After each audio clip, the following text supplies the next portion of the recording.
me, please. I'm supposed to be going live here. Let's see. It's supposed to show me going live. There we go. All right.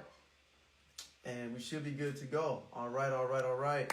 Yo, what is up? What is up? What is up? Am I gonna play a new song? Nah, man, not today. I actually am releasing a song. Some of you guys that have followed me on Loom already released it, but for everybody else, it'll be December the 28th. Yeah. So let me go ahead and see if I can get the young homie on here. Get that young man on here real quick. God bless his heart. He's being patient. All right. Get him on here. All right. He joined. All right. Now. There Yo, we go. What's going on, sir? How you doing? what it do? What it do? Nothing much, man. So I'm not going to keep you because you got school tomorrow. All right. You So good? You good? we're going to keep it really simple. But, okay, now I was looking. I kind of rigged my stuff. So right now, you're on my IG, but I'm actually sharing my screen on YouTube. I'm sharing this recording on YouTube and on Facebook right now. So just Dope, using I'm using OBS and I just logged in and hold it. Nerd stuff, right? All dope, right, dope. so Yep, yep. you've done this before, so I'm gonna keep the introduction light, and I'm gonna allow you to actually tell people exactly who you are. But first and foremost, guys, for you all watching, thank you so much for checking out this particular live. This live is actually going to be on my podcast later on, called the Supposed to Be Different podcast. So what about like 30 days, 35 days ago, I did a challenge, and we just ended the challenge as of November the 25th, which was my birthday. But I was going to announce the winner yesterday, but I didn't. The winner is this young man right here between, correct me if I'm wrong, you're 15, correct? Yes. 15 years old. I call him a young prodigy producer for a reason. When I was his age, I was just learning how to actually produce music. All right, so that was around like 99, 2000. And so fast forward, you know what I'm saying? I'm learning stuff, and now you're at 15 doing stuff that, you know what I'm saying? It's ridiculous. So he actually won first place. I was trying my best not to show any bias, not just because he's a 15-year-old, but because you see what I'm saying? And I'm 36, man. And Session, I hope I'm saying your name right, but Session or Session, I hope it's Session. Like It's session. Session. Yeah. Okay. Like, Yeah. look, That's man, my boy I right didn't there. start producing until I was 15, and I'm 36 now. So you see what I'm saying? But this young man is really dope. And I said, man, if I was still teaching, like it'd be when I see you, I have this proud teacher vibes with you. You know what I'm saying? I have proud Yeah. Yeah. teacher vibes with you. So let's you won first place. Personally, I'm really proud of you. Even when I heard it, I was like, I am really impressed by this young man. He actually did a video discussing about how he went into creating the beat, how he used my lyrics. There was a competition to remix my song called You Can't Imagine What It Feels Like, basically celebrating my marriage, shouting my wife out. And this young man was the first to hop on. I was thoroughly, what's going on, sis? I was thoroughly impressed. So Thanks, I bro. don't really want to per se discuss the remix because you already got a video on it unless you want to. But what I would like to do is just talk about you. You've heard this before. People are like, what does your name mean? So let's Yeah. discuss Yeah. that real quick. Sir, what does Bet. your Bet. name mean? So between, um, I'm a person of balance. Balance is one of the key words to my life. I find it very meaningful. I find it very impactful. Um, yeah. So I grew up. I'm a very mixed race person in Okay. general. Mm, And also, I just grew up, both the sides of my family are just in two different worlds. Like, okay. I grew up like, rich and poor, and on the East Coast and the West Coast. And my mom's side of the family is primarily white, and my dad's side of the family is primarily Latino. And Okay. like, I kind of lived in between worlds, and therefore I got like a lot of perspective and a lot Mm-hmm. of just Mm-hmm. very opposite opinions. But Mm-hmm. the thing is, still my parents had me, you know, and it's Right. like that is kind of, I don't know, by default kind of set me in a path of like someone new, because I'm like in between these two kind of worlds. And like, Right. and when I was first coming up with a name, I actually, the first name, I'm trying to remember what it was. When I first started making music, uh, I came up with Merge. I couldn't I couldn't tell you why. It was some acronym that didn't stick for long. I had like 3 or 4 different names, Mm-hmm. and then I stuck with Between because it just felt like it hit right. Yeah. Um, and yeah, It but yeah, that, sticks, man. You stick out, not in a bad way, but you stick out like a no, sore I thumb. feel And that. Yeah, even on Loom, and this is how I met this young man. I met him on Loom. So if you guys, whether you're an artist or not, Loom is dope. Some people make the Loom joke is and say awesome. that it's it's the what is it? What did they say it was? The oh man, it's leaving me. Don't leave me. Don't leave me. It's the thing. Uh, the thing with the girls when they be like uh paying for stuff. Dudes be paying for them to watch them do goofy stuff. Like a music OnlyFans. Yeah, like it's an OnlyFans. Thank you. Like Yeah, thank you. yeah, Like yeah, it left me so fast. Like it's an OnlyFans, but for musicians, yeah, which is yeah, really interesting. I thought it was hilarious, and it's kind of like that. We actually can get paid more for a stream, right? Versus like an actual stream. Somebody can we understand the concept with the loom money. yeah, yeah, yeah, One loom itself is equal to like half of a penny. Two looms is yeah, 1 penny, right? So we'll give each other like 25 cents, and it's like, yo, that's better than an actual string. You know what I'm yeah, saying? yeah, Which is really yeah. good. So, but one thing, well, in case you don't know, I'm assuming you don't know. I actually speak Spanish. We're not gonna do that today, but I'm saying this for a reason because I'm gonna ask you some questions, sir. All right. Bet. I actually started learning Spanish back when I was around like 22, 23. And remember, I'm 36 now. I actually taught Mm-hmm. Spanish at one point in time. So Mm-hmm. that was fun in itself. So I was around a bunch of Puerto Ricans, and that's what actually made me want to learn Spanish. I learned Spanish at a church. When I was your age, sir, did not want to learn Spanish. I'm being honest. So I don't know what nationality you are as far as like which parent. So forgive me in advance if I say something offensive because I'm trying not to. It's just part of the story. You good, So bro? I'm from Michigan, and back during the '90s, you had the Selena thing going on. You had a lot of Tex-Mex, a lot of Tejano music going on. Even in Michigan, I grew up going to a Catholic school before I went to a public school. So I was around some white people, some black people, and a few Mexicans, right? So, but what they showed us on TV was like, was it, what do you say, Poro Mexicano? Like, that was literally what we saw. And that was it, as far as like what they distributed to us. Mm. I had a wrestling partner, a teammate of mine that said, I'm Puerto Rican. And I was like, what's that? Right? Because Yeah. we just didn't know, right? Mm-hmm. And so it wasn't until I left for the military, I met some more Puerto Ricans. I was like, okay, whatever. Still never wanted to learn Spanish. Graduated high school without learning any foreign languages. All right, Mm. because it was mandatory. I wanted to learn French because I had a crush on this chick that was teaching it. Couldn't teach it. All right. So now I joined a church. So now I joined a church, this bilingual church, and of all places, it's in Kentucky, right? Kentucky, Mm. right? So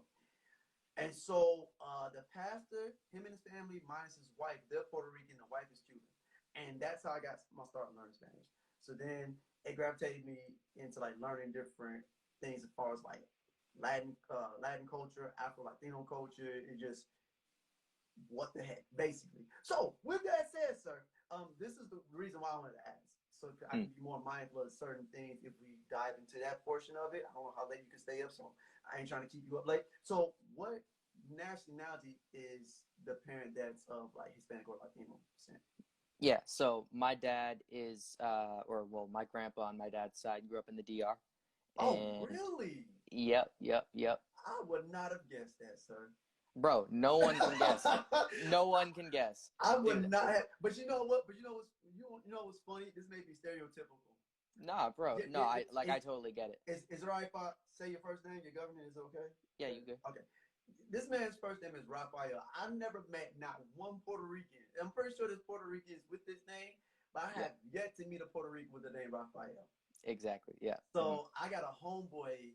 This is maybe that's just happenstance. He's Dominican, and his name is Raphael as well. So I'm like, Mm-hmm. I've never heard of a Puerto Rican, let alone kid. So it's like I'm still surprised. Like I wouldn't have guessed that. I would have. You know what? Dude. You know what I would have gave you? I would have probably gave you. I would have probably gave you maybe Colombian Mm. or Panamanian. Fair. Yeah, like, dude, it's crazy because when I ask Who is people saying what, nutsack? Who is nutsack? Is that one of your peoples? it's this girl from my school. I don't It's a even know. girl. Yes. Yeah. Okay. Well, all Yeah. Yeah. I just don't even ask. I couldn't tell you, dude. Um. Anyway. Yeah. Yeah. No. When I ask people like what ethnicity you think I am, they have no clue mm-hmm. because I literally am like most things. Yeah. Like So my mom's side of the family is like Jewish and European, but like really, yeah. So like I grew up Jewish. I'm not like observant anymore, but like I grew up Jewish and like okay, interesting. but like my dad's side of the family, um, yeah, it's like Latino and all different like just all different mixes of the whole DR area and stuff. And We're like gonna touch that because that's my bag too. I love talking about music. I love talking about relationships. And yeah, I love talking about culture. So for interesting sure. thing. You said I used to basically observe, right, or practice as far as Judaism, correct? Mm. So I'm assuming that like work in the Jewish culture. As soon as you hit 12, you're a man, or did that switch up or something? One sec, you cut out. Sorry, could you repeat Yeah. that? All right. So in the Jewish culture or in Judaism, as soon as you hit Mm. 12 years old,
all right. Let's go ahead and get him back in here real quick. All right, there we go. All right, let's see what's going on here. Song about him should be good.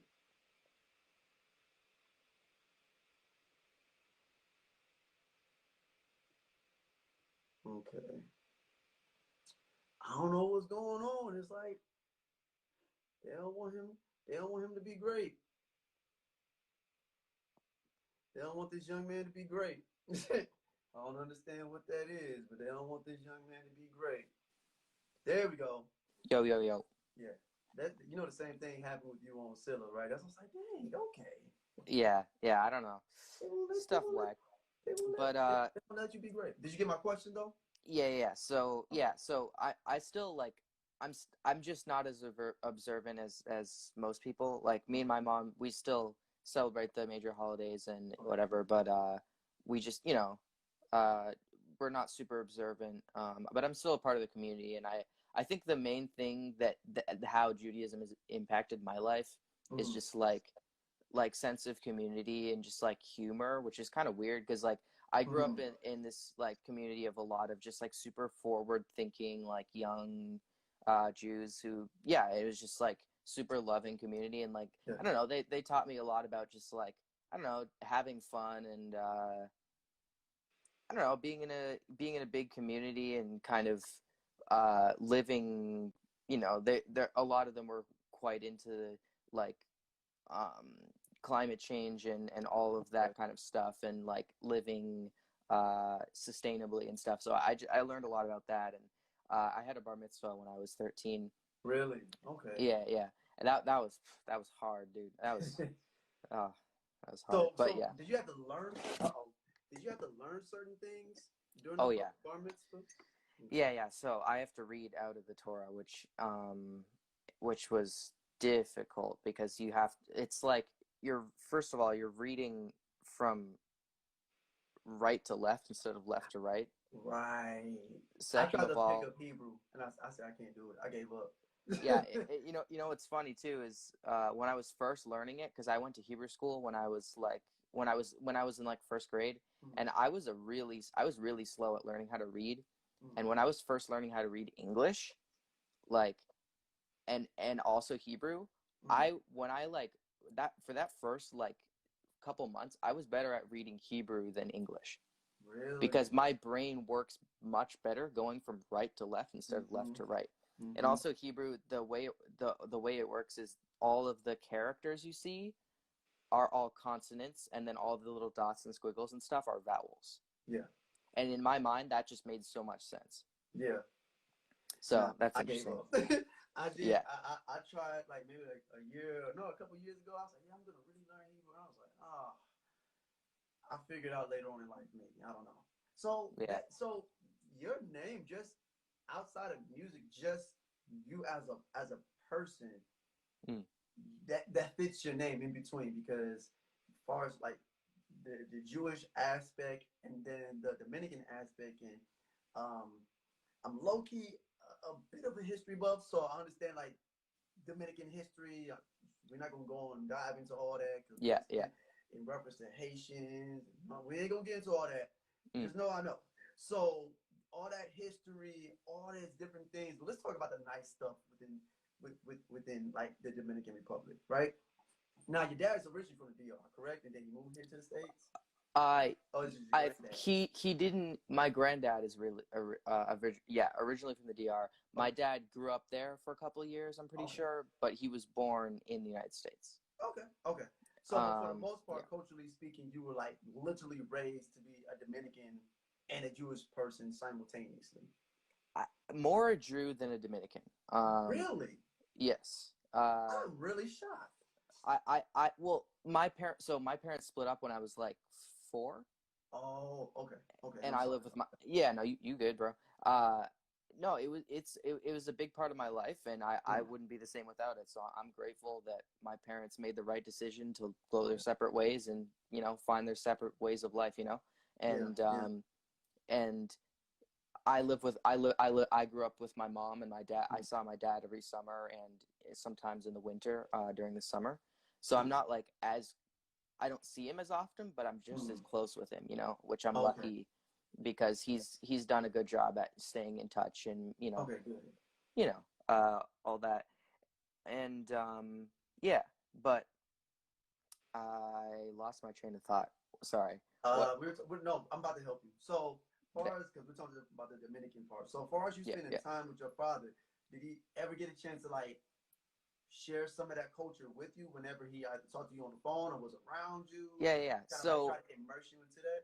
yeah, yeah. So most of the Dominican culture I've been exposed to through him and my grandpa Hmm. are my grandpa. He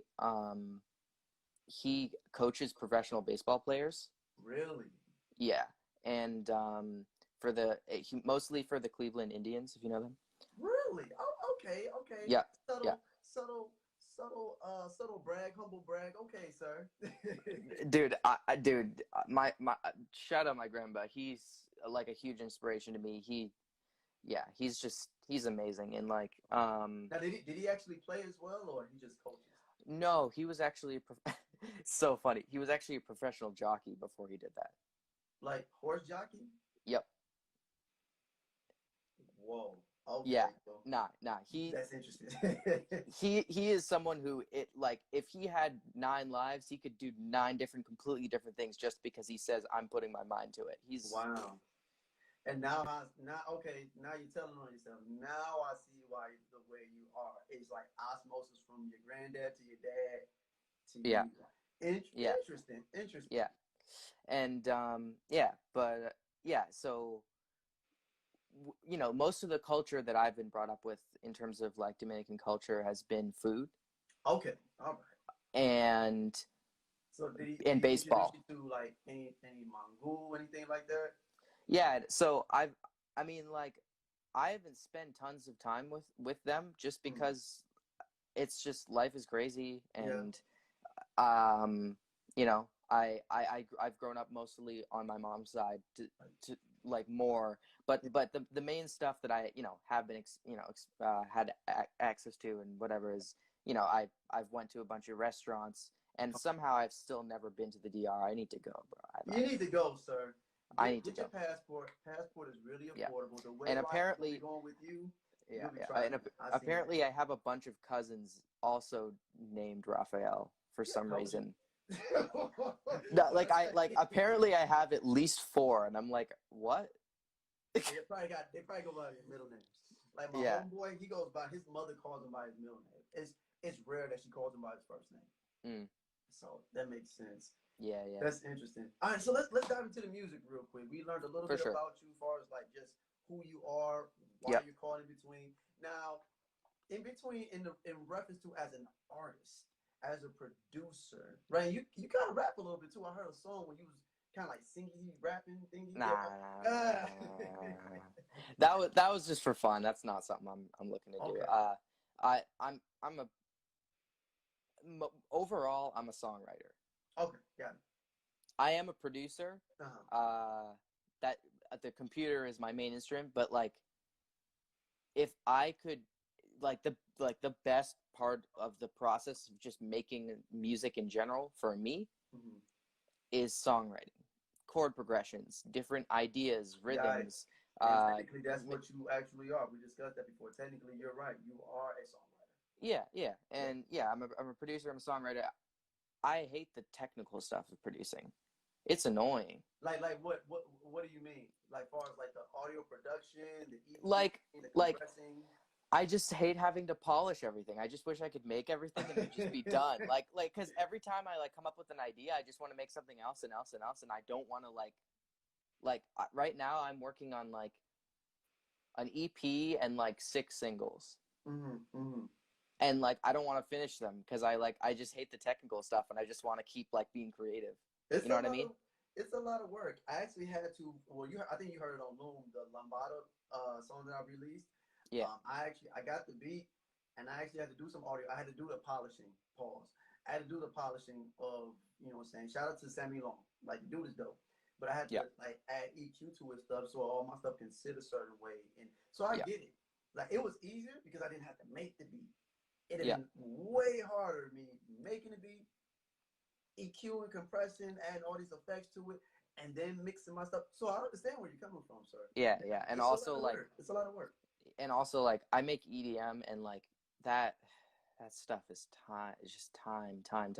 I mean, making the first idea is usually 2 hours or less, which is still a lot of time. Yeah. Because it's complex, but the polishing. I mean, like, for example, there's this track I've been working on that's an EDM song, and it's pretty minimal, but it's just has a lot of layers, very hard hitting, and I'm just trying to get it to hit right. And I've been mixing and tweaking that for like 2 weeks. Okay. Every day. And just it's just quick, like, how are you doing as far as like just a question? I'm not going to say anything, but as far as your compression is concerned, what things Compression. are you like working on compressing? Because your compression can can make or break how something is being pushed, Yep. even if it's on your EQ. So how's your compression looking with that? Just real quick, and then we'll finish. Yeah. So the thing that a lot of people don't realize is I don't know what the hell I'm doing.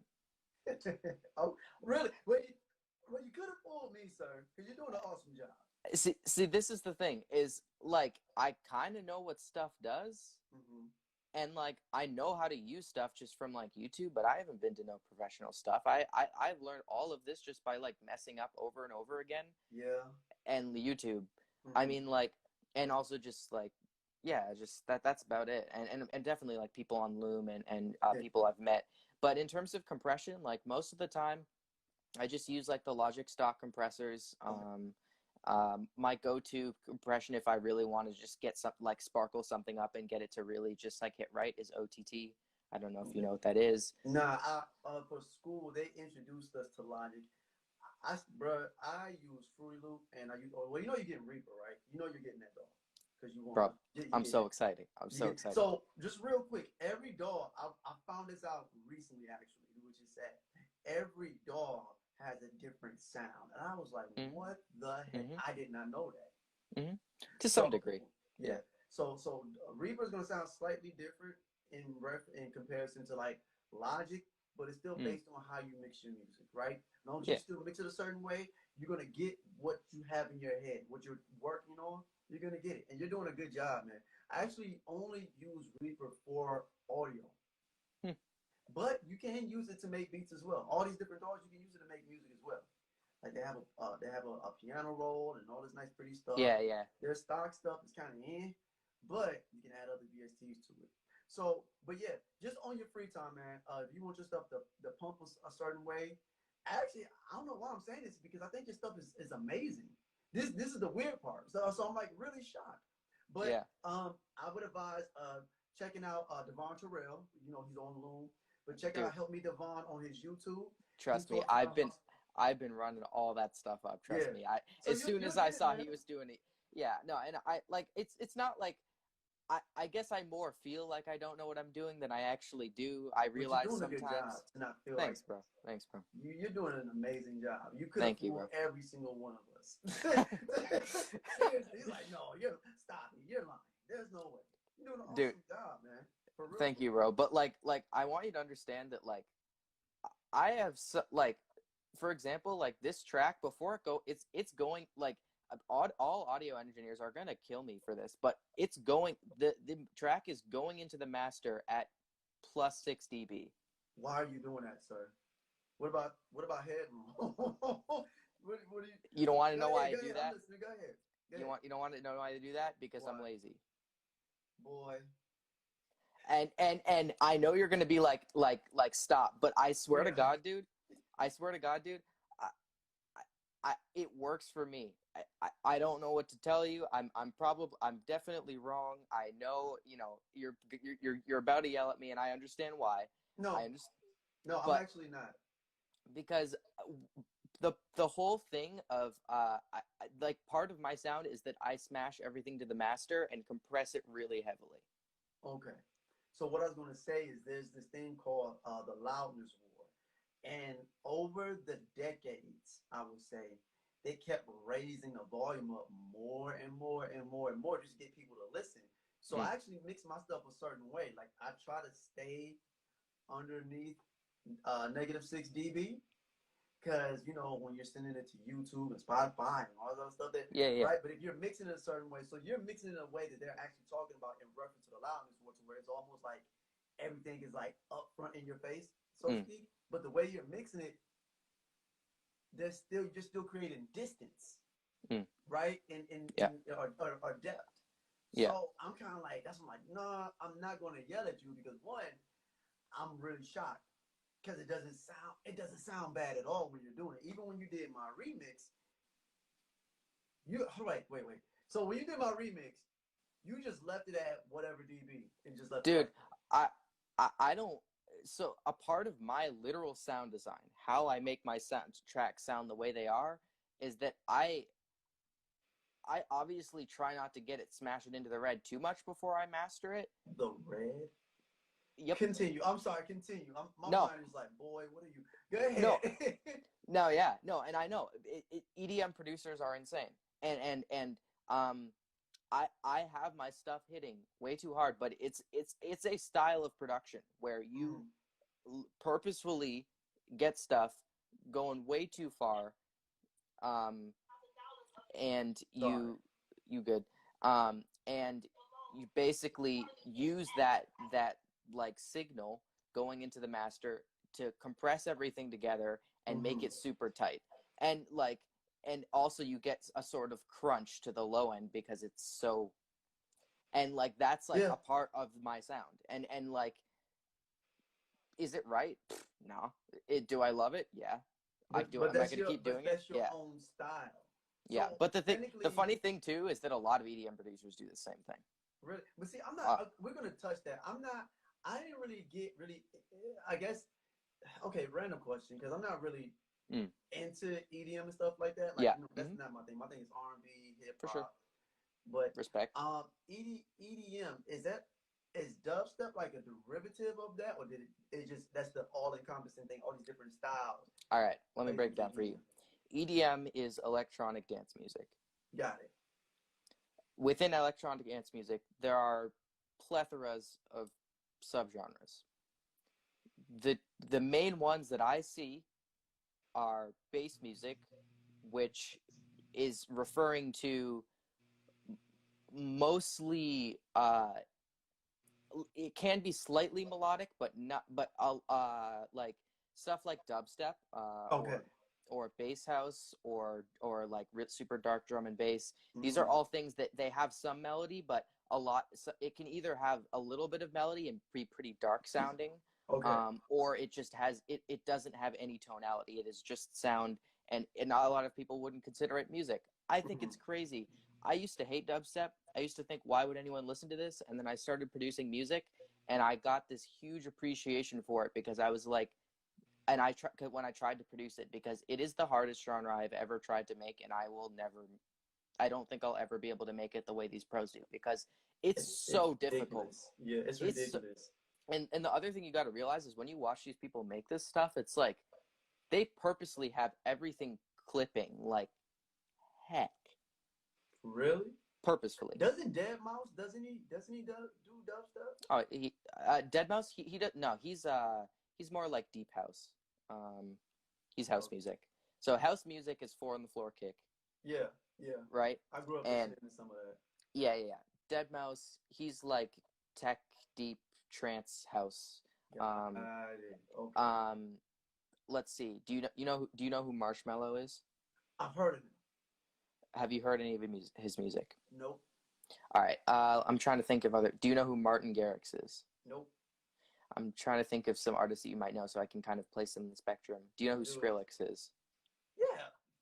So when he first started making dubstep, he made kind of like old schoolish dubstep. Okay. And now dubstep is even more intense and just like heavily processed. There are some like people purposefully like, I heard this song recently that was compressed, like it sounded like it had at least like 5 compressors that were smashing like 20 dB out of that thing. If you can remember, send me that song after this, because I'm curious to hear how these mixes sound. Yeah, and I mean, I don't think you'll enjoy it. It's crazy. It's purposefully insane, and I personally love it because I appreciate that just like insanity. And but doesn't it do something just to your ears though? I mean, as a technically speaking, you're still even though you're a producer, you're an audio engineer as well. So doesn't that do something to your ears as just a regular listener? It does. I try my best to not, and actually, my ears have not suffered too much, but I know it does. I try my best to be careful. Yeah. It's hard. You're 15, man. Yeah, I know. That's all I'm saying. I'm like, you got a bright future ahead of you, sir. Thanks, bro. But in terms of like subgenres of EDM, there's like the bass music, there's house music, which is 4 on the floor kick, and it can be all I see in house music is it's decently has decent bass to it, has a 4 on the floor kick, and it can be everything from pop music over that 4 on the floor kick to super heavy dubstep kind of stuff to like festival kind of house music. It can be like all the above. And then there's like this whole genre that's been doing pretty well in the last like 5-6 years, where people use hip hop sounding drum beats. Okay. With electronic synths over it, and it's this genre that a lot of people know as future bass, but it has a lot of names. I've heard that name. I think that name is actually in Loom, right? But actually, yes. Don't you kind of do that a little bit? So too? The song the remix I made for you is the drop, 100% future bass. Really? Yeah. Man, the anticipation for that drop was ridiculous. I was like, thanks, bro. Yeah. Originally, I was trying to have like this whole like long build up thing, like in like a festival house track, and I was like, wait, hold up. What if I just have it drop into this like just like chill spot and then just have it come out of nowhere, and it worked. So yeah. But I'll be honest, man. My wife loves it. She loves that one. Yeah, the wife loves that one. She loved all three of the other ones. But I was trying my best not to be biased, but she really loves that one. Thank you, bro. Yeah, no, I tell her I appreciate it, because I literally like there's this the week I made this in like one weekend. I sat down, I took the stems, I grooved to the bass line for like 30 minutes, and then I was like, all right, let's do this. I grabbed the vocal chop, I distorted the living heck out of it. Bro, it sounds so good though, man. Thanks, bro. It sounds so good. Like I'm just like you're just like, I was trying something. It's like, Negro, this is good. this is good. This is really good. I'm really impressed. Thank you. Yeah, and I like distorted that, and then I added all these layers. And originally it was just like a kick, a snare, a couple of those synth layers, and then and a bass and those vocal chops, and then I just kind of built around it. And I came up with like 3 different versions of like different ideas, and I ended up just like sticking with this one. Because like when I came up with that vocal chop, I'm like, okay, this is really sick. I want to like work on this as like this is my own track, even though it isn't, because like I really liked the idea and I wanted it to be like something really special. So I mean, that was the whole goal of it, was kind of like to twist it and make it your own. So I'm between you, Glassy, and Hati, and actually shout out to Dub Easy, and I'll say it like this, Carlotron. He really made that's the best way to say it. That brother that brother really made his own thing with that. So I was like, okay, hey man, thank you, sir. But overall, that was the whole goal of it. You all actually like made the track into your own. Now I'm actually a bit sad because I wanted more singers and MCs to hop on it, because it's like back in the day, this is before you were even born. So back in the day when we had remixes. Our remix was a new beat. The chorus was still the same. New verses. Right? I know. Right? Stuff like that. So I was like, the only person that made an attempt to do something like that was actually Samuel Long. He actually spit to it. I love his verse. It reminded me of a song called Yare. It's one of my personal favorite songs. Yare, oh yare, anyways, let me get off that. And then Carlotron, he did his own. Between those two, Samuel Long is my favorite. Between those two songs, as far as like somebody rapping. But I was expecting more singers. I'm gonna be honest. I was really expecting more singers and MCs to hop. I was like, the beat is too easy. You know what I'm saying? Like when I make my music, usually I make it like when I make my own stuff, I don't really make it like too challenging for me. I can just approach it any kind of way I want to. Aside from if somebody else makes a beat, it pulls something instantly out of me. Like when I did, it's a song called Exasperated by my homeboy Preppy. He made that beat. It pulled something different out of me. When Sammy Long, when he made Lambada, that pulled something different out of me. When I make my stuff, I'm in a certain pocket. I'm in a certain vein. I'm really taking neo soul. So neo soul is gonna always come out of me when I'm making my own stuff, because that's how I'm making it. Wait, is neo soul Is that named after Neo? Is there, or is No, that no. okay? Okay, No, I was everybody, about to but be see, like, everybody thought that for the longest time. No, yeah. neo soul kind of like existed in the mid '90s, All right, bet. I think, 93 going forward around yeah, that time. and I can appreciate that stuff. I've always loved like R&B soul music. Like Yeah, that's I never was had like I just hadn't been exposed to it a lot, but every time I heard it, I was like, bro, this is clean. look, Like, man, you look. Check this out. I'll let you in on a secret. If you ever want to, and this is, it's not really a secret because everybody does it, but in the realms of EDM and the way that you did my work,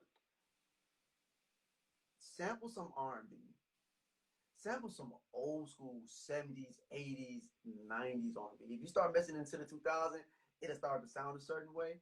But if you can figure out a way, which I'm pretty sure you can, blend those in to your EDM sound or even future bass, sir, that's if you choose to sample. It's going to be banana. I guarantee you, because I still like. You can't imagine. I sampled a song by Victor Manuel. yeah, that sample is nasty. Look, Oh, the original song. Hey, check this out. Check this out between. So I've been listening to that because I'm a low key at a South Side. I think I told you that behind closed doors. I'm a low key South Side. I love salsa. I love 70s, 80s, and 90s salsa. Some of the 2000s, new millennium salsa. It's kind of cool. But I kept listening to this radio station over in New York called La Mega. I think it's like 97 point something, mm. using tune in radio. And I was like, there's moments where if I hear a dope song and it keeps playing in my head over and over again, they're telling me, okay, you might want to sample that. Because sometimes when I make my music, I'll sample something, right? And then I'll make everything around it. I transposed it. You've seen the video or whatnot. I Yeah, transposed the original song. I heard that part, and I love musical transitions, right? So when it went from the dun dun dun yeah, dun dun, and then it went into like almost like a half step modulation. Bum, ba, da, ba, that's the original key, right? mm-hmm. I said I got it kept playing in my head over and over again between, and I was like, I have to use this. So then that's when I just, messed around with it, changed the bass line a little bit, That try to bass make line's it my oh. own, you know what I'm saying? So Mm-hmm. now when you're hearing it, so think about this. What if you grabbed that original sample and did something with that for future? Like actually like grab the original sample Yeah, and did yeah, something to dude, no, it would yeah. be bananas. It would be, yeah, and It would be bananas. I definitely want to get into that more, because that stuff is so much fun. Yeah. Right now, I'm on the whole playing piano and writing my own songs, Oh, bro. because I'm starting to It's gonna be a breeze for you. yeah, I'm starting to sing myself, so I'm trying Okay. to figure that out. But yeah, Okay. Good stuff, man. yeah, All right, yeah, so yeah. we're gonna end this short. Being transparent here, the wife is here, Bet. and so one thing I'm gonna ask you two more questions. Mm. First question is, as an artist, overall artist, what is your goal? What is the main thing that you want to present to the world or give to the world?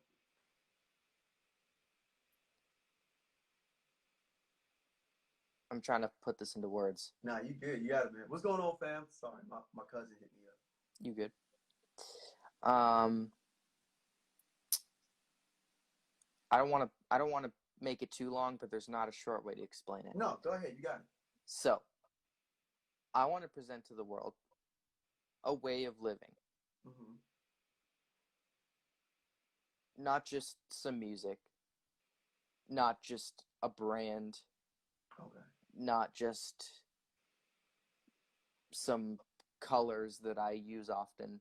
Yeah. I want to present to the world a way of living, of balance, openness, Mm. and love. Wow. Balance, openness. That's really profound. And love. That's balance, openness, and boy, you're gonna get me start. You're gonna get me to start preaching. So we ain't gonna do that. But that's good. That's Yeah, interesting. and let me explain more. Go ahead. So, what I mean by balance is,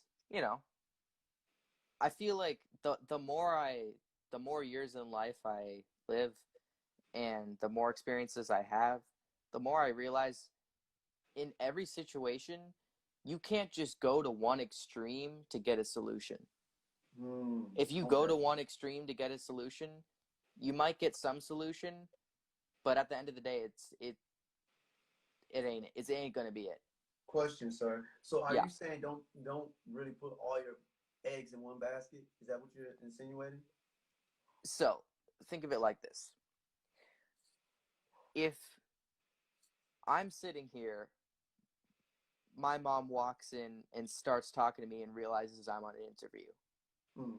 I could go to one extreme, be like, "Are you kidding me, mom? Like, I'm in the middle of an interview. Are you kidding me?" Or I could go to the other extreme. Oh, it's fine, it's okay, and then I interrupt the interview. Right. Neither, if I just took one solely, would be just solely the answer.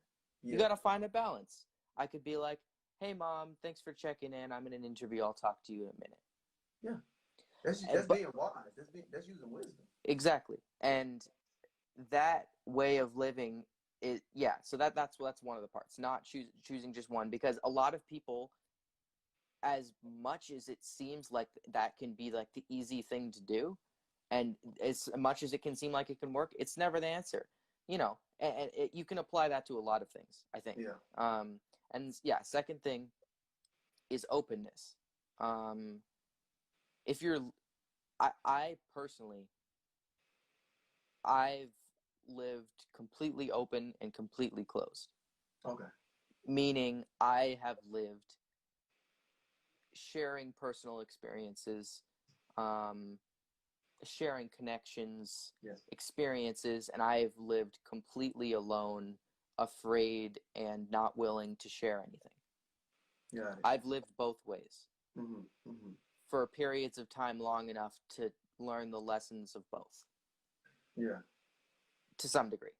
Yeah. And I'm like, boy, you're 15. But nah. continue. To some degree, to some degree. Yeah, no, you're fine. Yeah, and I feel that living open is a really important part of my life, Mm-hmm. and I think it's a lifestyle that can work for a lot of people. It doesn't work for everyone, Yeah, yeah. but I feel that the pros outweigh the cons, Okay. because if you're living with the people you love, doing the things you love, you don't need to grow, you don't need to harden yourself. Okay. You don't need to necessarily grow the toughest skin in the world. I believe that you can still be vulnerable Mm-hmm. and have strong shields. That's good. That's good, sir. That's really good. That's really And good. then the third thing is love. Yeah. You know, as it's been said millions of times, love is this, love is that. It's unexplainable. It's amazing. Einstein can't explain it except that it's ridiculously important. It's just like, and it's different for everyone. Mm-hmm. And I think it's like love, to me, is another word for just like life force, like Okay. like like just force of life, not necessarily positive, not necessarily negative, Okay. I'm following you. Yeah, I get it. just like force of life, just like feeling the force of life and like living with it. Mm-hmm. Mm-hmm. Because, and if you can embrace those three things,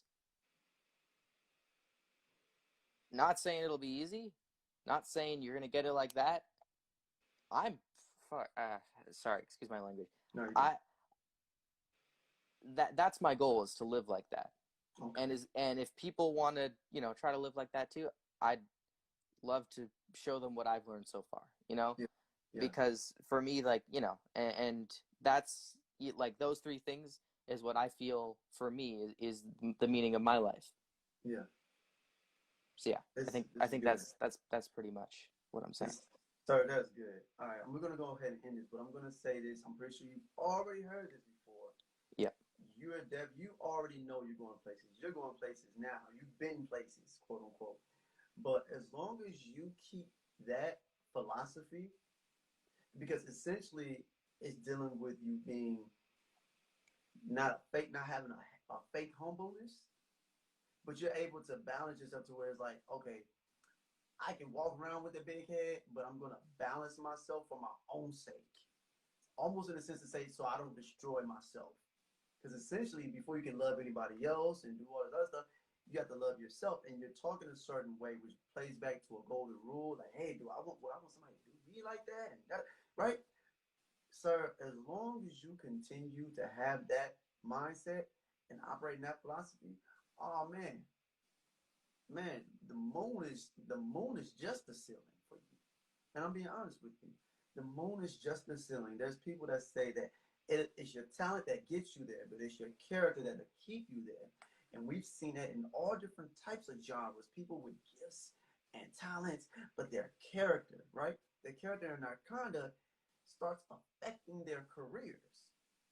We've seen that for forever, even before we were born, right? And people look at character and they look at your conduct. Even if they're shiesty and grimy, they still look at your character and look at your conduct. So again, man, you got it. You got it.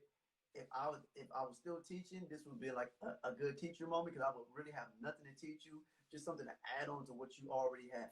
When I was teaching, I came across kids like you, and I was always thoroughly impressed because I was like, you got it. You got it. Even at your age, you got it. There's people my age that does not even have it yet. Between people 36 and older, don't even grasp that concept, sir. Don't have me get in my bag. So yeah, thank you so much, man. And let's go ahead and end this real quick. Sir, besides IG, where else can we find you at? You can shout out Loom if you want to as well. Where Bet, else? bet, What bet. other social media sites? Where can we listen to your music at? The So whole nine. I'm everywhere. Okay. Spotify, Apple Music, Pandora, all those places for music. Obviously I'm on Loom. Loom, my community, my Yeah. homies. Yeah, I'm on IG. I'm on Facebook. I'm not super active on there, but I'm on Facebook as well. And yeah, I mean that's those. Yeah, IG, Loom are the main places where I do all my socials, and you can find my music everywhere wherever you like Mm-hmm. to listen. Mm-hmm. Um, and also you can find me on YouTube, just at Okay. between. If you go to the link in my profile on Okay. Instagram or any of the socials, it'll have all that info for you. So Okay. yeah, Good stuff. Real quick, I'm gonna let you go. This is my last thing. I said I was gonna ask you two more questions. you That's it. good, you good. What else would you like to leave anybody that's either watching right now or will watch in the future or will be listening to the podcast later on? What would you leave? What one thing would you like to leave with the listeners and the watchers? Um, well, remember this voice, remember this face. You're gonna see it again. I'm. I think that a lot of people in the modern world love to live like they know everything. Mm, mm-hmm, mm-hmm, And as much and I sure as hell do not claim to live that way. mm-hmm, I live that way too. mm-hmm. I try my best not to, but I just want to remind people that the this one of the strongest things I've ever seen someone do is to take a step back when they make a mistake in the crazy culture that will punish you Mm-hmm. that we're living in right now, and own it and learn from it. Yeah, Because I've seen people do strong things, but that in the culture we're in right now is something that I believe everyone needs. yeah, yeah, Because we're in this culture that, in my opinion, is so unforgiving. definitely. And I You're want to right. remind people that that's how you grow. And as hard as it is, I see you, I feel you, I live that, I experience that, and yeah, it's between. I'm I'm gonna be out there doing my thing. Hit me up. All right. All right, between. Thank you so much, young man. Look, man, I'm so proud of you, man. I'm so Thank you, serious. bro. Like, even if we never did this competition, I was like, who is this kid? So, I appreciate you. yeah, man. All right, Appreciate you. thank you again for the interview, sir. For sure, for sure. We'll be chopping it up, okay? Yeah, for sure. All right, Hit me thanks up. guys for watching. All right, peace.